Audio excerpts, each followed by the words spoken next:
how do you protect your precious chicks from magpies, crows, vermin and the such like? We'll show you how to do that in this video. So here we've got just a normal garden shed. I think this is an 8x8. Stephen raised this up onto stilts just by putting some sturdy posts in the ground. Very simple to do. Most people could do this.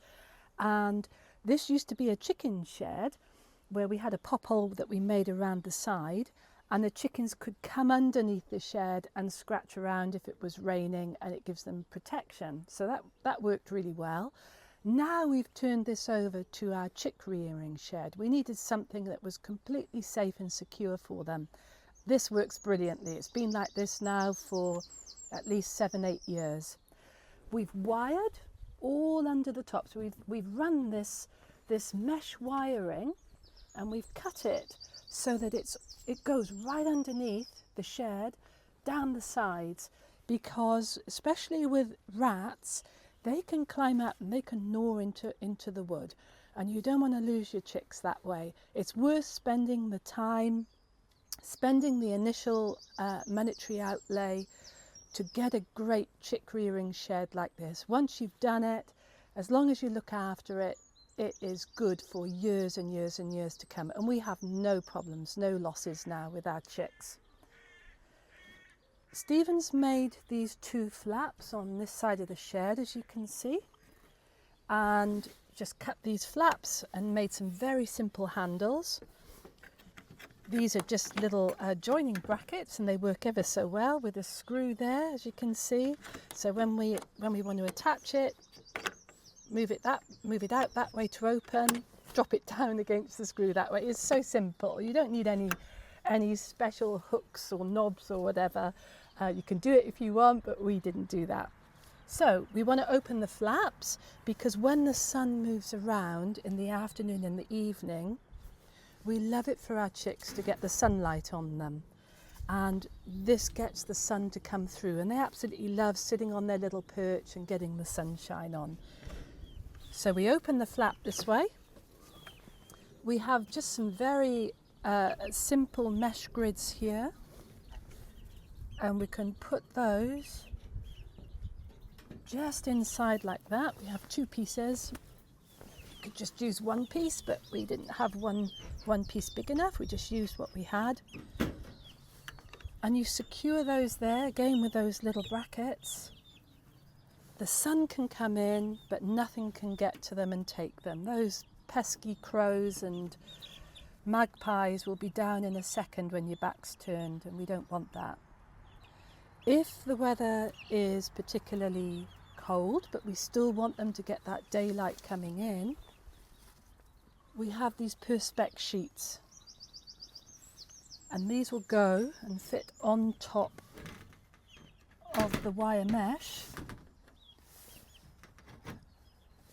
And that secures that in place, so they still get the sunshine and the warmth of the sun, but it protects them from the cold wind that's blowing, and it helps to introduce them to a breeze and gets them to slowly toughen up before we transition them outside. It's a bit like with your plants in the greenhouse. You don't stick them straight out after the comfort and the warmth of being raised in the greenhouse. You harden them off slowly, and it's the same with animals. Very much the same with chicks. You do it gently and slowly. So this works great. We have another flap here, and on this side we've actually got a division in the shed. We've got much younger chicks on this side, so they won't be having the flap open for a couple of days yet. It's going to be a bit too cold for them, so we need to keep the heat in there. And I'll take you around the front of the shed and I'll show you the kind of door that we've got now.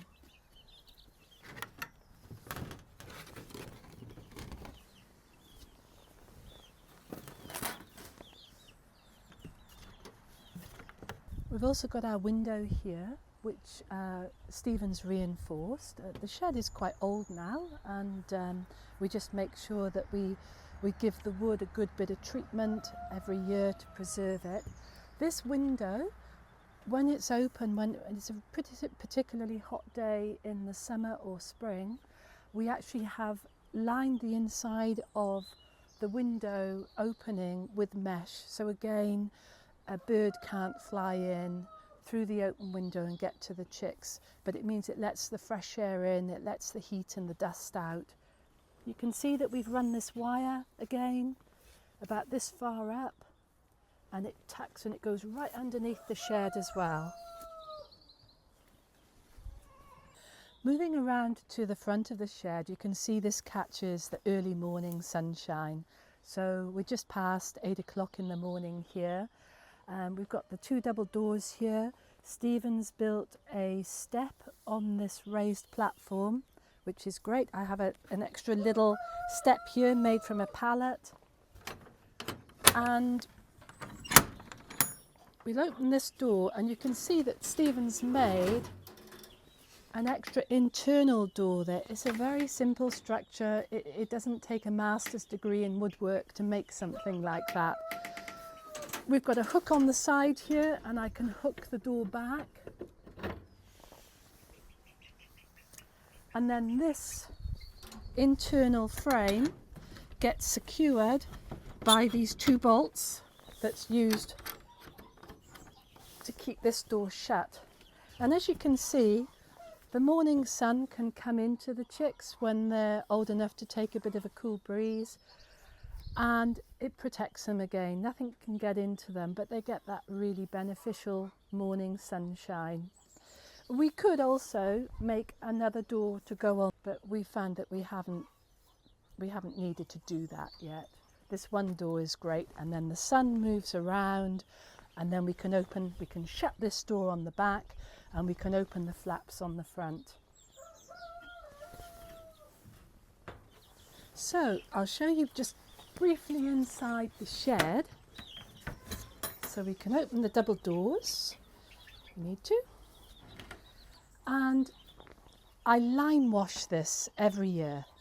So once we've done with raising chicks, I get a lime wash out. This happens to be yellow coloured, which is quite nice and sunny, but doesn't have to be coloured. Lime washing is anti-toxic, but it kills any pathogens that could be harmful for your chicks, and it cleans everything up. And it's fine. I'm not going to get any problems with breathing anything in. The lime is absolutely fine. I just wear a pair of gloves, and it really cleans everything up for the next year when I want to raise chicks again. With this kind of system, we can use these grids and whatever we've got really to either have the whole area for raising the chicks. Say we were raising chicks for meat and we had 70 to 100 in there, we would take the division a bit narrower when they're very small, and as they grow we slowly bring back this division, just leaving enough room for me to hop in and to do their food and water before they're then ready enough to go outside, big enough to go outside on the grass. In this instance we've got 2 different hatchings of our layers, and we've got the older chicks on the left here and we've got the younger chicks on the right here. We can't integrate them because the older birds would bully the young chicks. So initially they just got to get used to one another, and the younger chicks on the right, when they grow and feather up a little bit more, we can then possibly integrate them for their final hardening off before they go out onto pasture. We brought power in, just a simple method from our barn next door. We've just brought in this extension cable, and from here we can run 1 or 2 heat lamps, and we can then raise the height on that as the chicks get older and they don't need so much height, and we're starting to harden them off and get them used to life without heat. And on the side here, and I haven't used this yet because they're a little bit too young for this, this is our automatic bell drinker system, where we fill this up with water, and then this bell drinker gets dangled into there, and as the chicks drink from the water automatically comes and down into the rim of here. We just have to keep, this is just hanging on a bracket here. I've just got to keep this filled up with fresh water for them. That works really, really well, but I find that that's better for when the chicks are a little bit older, because the rim is quite deep and you wouldn't want a chick falling in there not being able to get out.